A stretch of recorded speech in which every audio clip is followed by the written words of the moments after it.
She called me at 3 a.m. My card declined at the club. Send me $2,000 right now or they won't let us leave. I replied, call your dad. Then I turned off my phone and went back to sleep. The call I got from the police station the next morning. Let me get straight to it because this story is insane. Going to try to keep it short, but there's a lot to unpack here. I'm 30M, engaged to Tiffany, 27F, for 8 months now. We don't live together yet because I wanted to make sure we were compatible before signing a lease. Smart decision, as it turns out. She lives in an apartment with 2 roommates about 20 minutes from my place. Background on Tiffany. Comes from money but got cut off by her parents 2 years ago for reasons she's always vague about. Claims they're controlling and don't understand her independence. Works at a marketing firm making maybe $40K but spends like she makes $100K. Always dressed perfect, designer bags, expensive dinners, you know the type. We'd been having problems about money for months. She expected me to pick up tabs for everything because that's what boyfriends do, but I'm not made of cash. I work in commercial HVAC making decent money, but I'm not funding someone else's luxury lifestyle. Made that clear from day one. The real issues started when her friends got involved. This group of 4 girls from college who all married rich guys and spend their days shopping and posting Instagram stories from expensive restaurants. They constantly pressure Tiffany to keep up with their lifestyle even though her situation is completely different. These friends are toxic as hell. Always suggesting expensive weekend trips to wine country or Vegas that cost thousands per person. When Tiffany can't afford it, they make snide comments about her budget lifestyle and how sad it is that she has to work for a living. I told Tiffany multiple times that these women weren't real friends. Real friends don't pressure you to spend money you don't have just to fit in with their crowd. But she was desperate to maintain her social status, even if it meant going into debt. 3 weeks ago, Tiffany's friend Madison got engaged to some investment banker. They threw an engagement party at this upscale venue downtown with an open bar and fancy catering. The kind of party that costs more than most people's cars. At the party, I watched these women compete over who had the most expensive dress, the biggest engagement ring, the most exclusive vacation plans. It was disgusting watching grown adults act like teenagers trying to impress each other with daddy's money. Tiffany was miserable the whole night. She'd borrowed a dress from her roommate and felt underdressed compared to her friends' designer outfits. Kept making comments about how lucky Madison was to find a man who could provide that kind of lifestyle. That's when I knew our relationship was in trouble. She wasn't looking at me as a partner, she was evaluating my earning potential against her friends' husbands.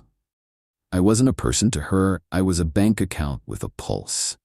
The week after the engagement party, Tiffany started dropping hints about wanting a bigger ring. Mine was a modest 1 carat from K Jewelers, but apparently that wasn't impressive enough for her social circle. She showed me pictures of Madison's 3 carat Tiffany setting that probably cost 50 grand. I shut that conversation down immediately. Told her we'd already discussed our budget and expectations. That if she wanted to compete with trust fund babies, she should have thought about that before getting engaged to a working-class guy. She got defensive, saying she wasn't trying to compete with anyone.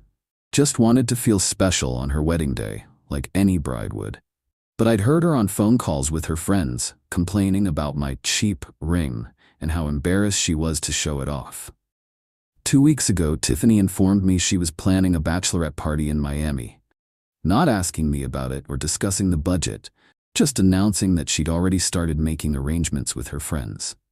The cost was going to be around $3,000 per person for flights, hotels, dinners, and clubs. I laughed and asked where she thought that money was coming from. She said her friends were all pitching in, and she expected me to cover her portion as an engagement gift. $6,000 total, because she wanted to bring her sister along too. That's where I drew the line. $6,000 for a weekend of partying while we were supposed to be saving for a wedding. I told her absolutely not, and if she wanted to go to Miami, she could figure out how to pay for it herself. The fight that followed was epic. Tiffany accused me of being controlling and unsupportive. Said any man who really loved his fiancée would want her to have fun with her friends. That I was embarrassing her by making her look poor compared to the other girls. I reminded her that we'd talked about financial compatibility before getting engaged. That I wasn't going to bankrupt myself trying to keep up with people who had family money. She could choose between the Miami trip and having a fiancé, because I wasn't funding both. She stormed out and didn't speak to me for 3 days. During that time, she stayed at her friend Charlotte's house, and they plotted how she could still make the Miami trip happen. When she finally came back, she announced she'd found a solution. Tiffany's dad had agreed to pay for the trip if she promised to be more responsible with money going forward. I was suspicious because she'd told me her parents cut her off completely, but she insisted they were willing to help with special occasions. The Miami trip was planned for last weekend, Thursday through Sunday at some 5-star resort in South Beach. I wasn't thrilled about it, but figured if her dad was paying, then it wasn't my problem. At least, she'd get it out of her system, and we could focus on real wedding planning. Thursday morning, Tiffany left for the airport with 2 giant suitcases and a carry-on full of makeup and jewelry. She was more excited than I'd seen her in months. Kept posting stories about pre-trip mimosas and first-class seats that definitely weren't in her original budget. The red flag started immediately. Thursday night, she posted videos from dinner at some restaurant where appetizers cost $60. Friday was poolside cabanas that rent for $500 a day. Saturday was shopping on Lincoln Road, with bags from stores I knew she couldn't afford. I didn't say anything because technically it wasn't my money being spent.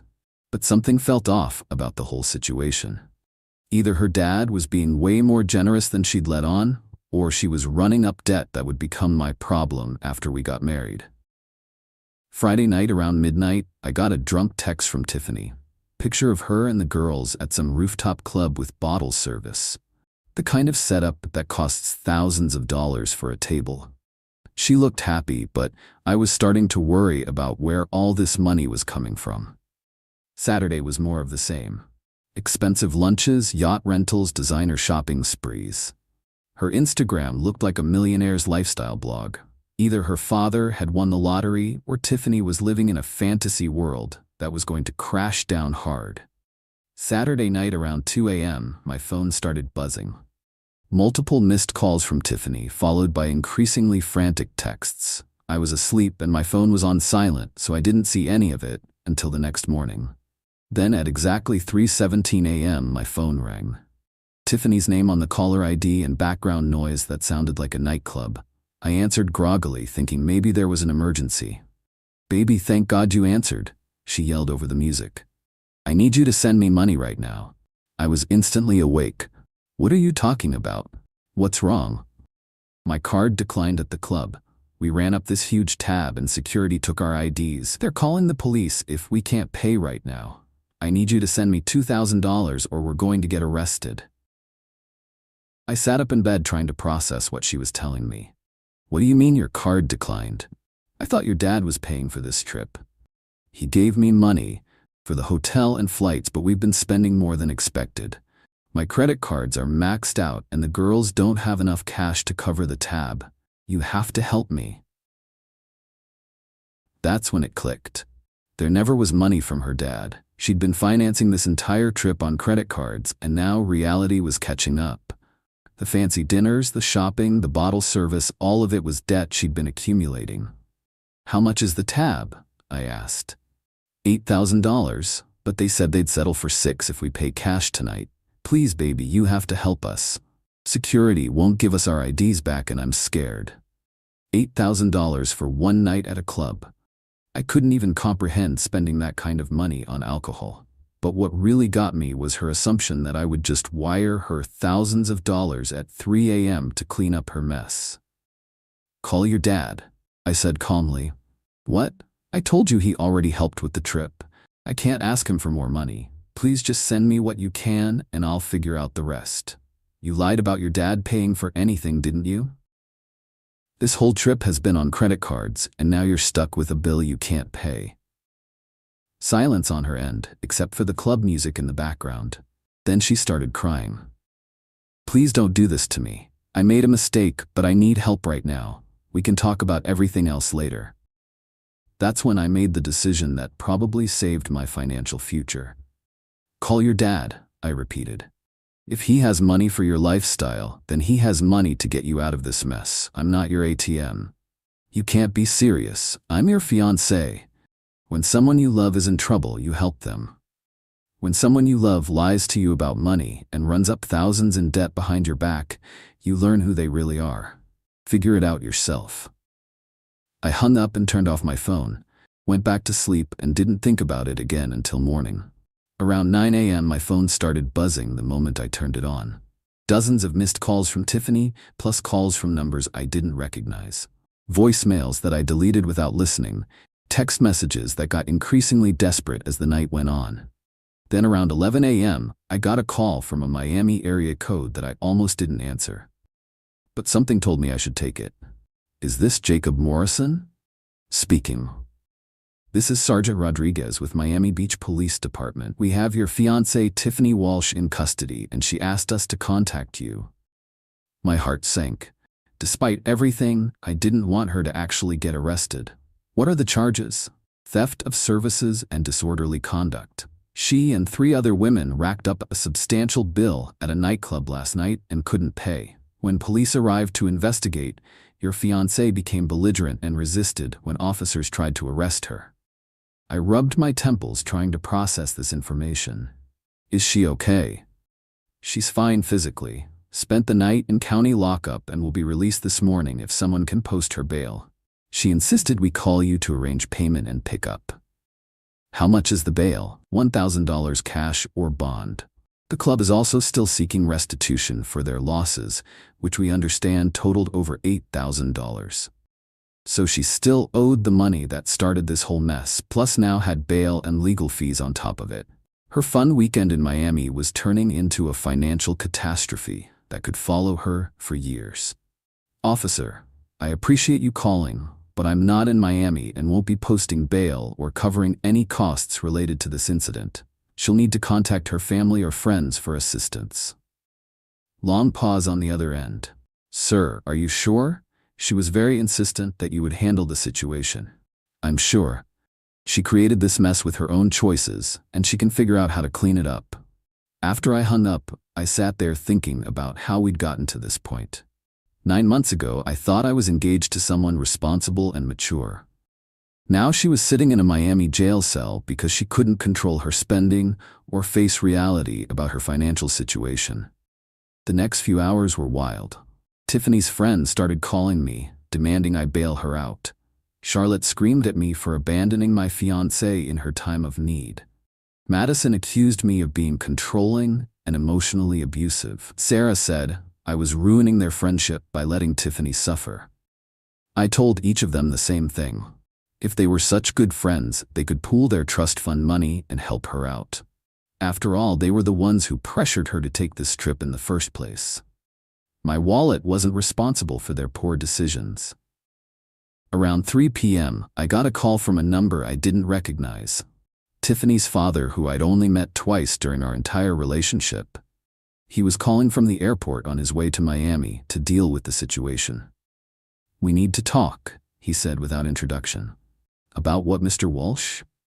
About the fact that my daughter is sitting in jail because her fiancé refused to help her in an emergency. I almost laughed. An emergency she created by lying about having money for a trip she couldn't afford. Your daughter has a problem with financial responsibility, and I'm not enabling it anymore. She made a mistake, but that doesn't mean you abandon her when she needs help. What kind of man leaves his fiancée stranded? The kind who recognizes that constantly bailing someone out of their bad decisions doesn't help them learn to make better ones. Did you know she told me you were paying for this trip? Silence on his end. Then a sigh. We haven't given Tiffany money in over 2 years. She burned through her trust fund in 6 months and expected us to keep funding her lifestyle indefinitely. That confirmed what I'd suspected. So she lied to me about everything. The trip, the shopping, the restaurants, all of it was on credit cards she can't pay off. Probably. Look, I'm going to handle the bail and legal fees because she's my daughter. but I think you should know that Tiffany owes roughly $40,000 on various credit cards. This Miami trip probably added another $15,000 to $20,000 to that total. My stomach dropped. $60,000 in credit card debt that she'd been hiding from me. If we'd gotten married, I could have been on the hook for future spending, and her inability to contribute financially would have been my burden. She'd been planning to dump her financial problems on me without my knowledge. Why are you telling me this? Because you seem like a decent guy who deserves to know what he's getting into. Tiffany has always had a problem with money and consequences. We tried to teach her responsibility by cutting her off, but it looks like she just found other ways to fund her spending. After we hung up, I sat there thinking about our entire relationship. How many times had she suggested expensive restaurants and expected me to pay? How often had she bought things she claimed were on sale, but probably went on credit cards? How much debt was she planning to bring into our marriage? That evening, Tiffany called from the airport. Her dad had bailed her out and they were flying back together. She was crying and apologizing, saying she knew she'd messed up, but we could work through it together. I let her talk for about 5 minutes, then cut her off. It's over, Tiffany. What do you mean it's over? I said I was sorry. I know I made mistakes, but people in relationships help each other through difficult times. People in relationships are honest with each other. You've been lying about money for months while racking up debt that would have become my responsibility after marriage. That's not a mistake, it's fraud. You can't break up with me over this. I was scared and desperate. The girls were all spending money, and I didn't want to look poor in front of them. You know how important their friendship is to me. More important than honesty in our relationship, apparently. More important than financial responsibility or planning for our future. You chose to impress people who don't actually care about you over building something real with someone who did. She begged and pleaded for another chance. Promised she'd cut up the credit cards and get financial counseling. Said she'd never lie to me again and would do whatever it took to earn back my trust. But trust isn't something you can just repair with promises after it's been shattered this completely. I'm done, Tiffany. Don't contact me anymore. I blocked her number and spent the rest of the evening taking down pictures and boxing up things she'd left at my place. The engagement was over and I felt lighter than I had in months. The next morning, Tiffany showed up at my door with swollen eyes and yesterday's clothes. She'd driven straight from the airport to try one more time to salvage our relationship. Please don't throw away everything we built over one stupid weekend. I love you, and I know you love me. We can work through this if you just give me a chance. I handed her the box of her belongings. I don't love who you've become. The person I fell for was honest and responsible. You've been lying about money while secretly planning to make me responsible for your debt. That's not love. That's manipulation. Everyone makes mistakes. You're being cruel and heartless. How can you throw away our future over money? I'm not throwing it away over money. I'm ending it because you've shown me that you don't share my values. You care more about appearances and social status than honesty and responsibility. We're not compatible, and we never were. She stood on my porch crying and begging for another chance, but I closed the door. Sometimes you have to make hard decisions to protect your future, even when it hurts in the moment. Update since this blew up. Tiffany's been trying to contact me through mutual friends for the past week. She's apparently in credit counseling and wants to prove she's changed. Her friends are still harassing me on social media, calling me heartless for abandoning her. Found out from her roommate that she owes closer to $70,000 total when you include the Miami trip charges. Her dad hired a lawyer to negotiate down the club bill, but she still owes around $12,000 for that weekend alone. She moved back in with her parents because she can't afford rent anymore. Lost her job because she called out sick for 3 days after getting back from Miami without explanation. My family thinks I made the right choice. Her family is split between being mad at me and being relieved that I won't be taking on her financial problems. I'm focusing on myself and my career now. Looking into buying a house, since I don't have to worry about someone else's debt anymore. Dodged a massive bullet. and learned to trust my instincts about people's character. For anyone dealing with something similar, pay attention to how your partner handles money and stress. Those traits don't magically improve after marriage, they get worse when there are legal protections, making it harder to leave. 3 months ago, I thought I was planning a wedding. Now, I'm planning a life where I don't have to worry about someone else's poor decisions bankrupting me.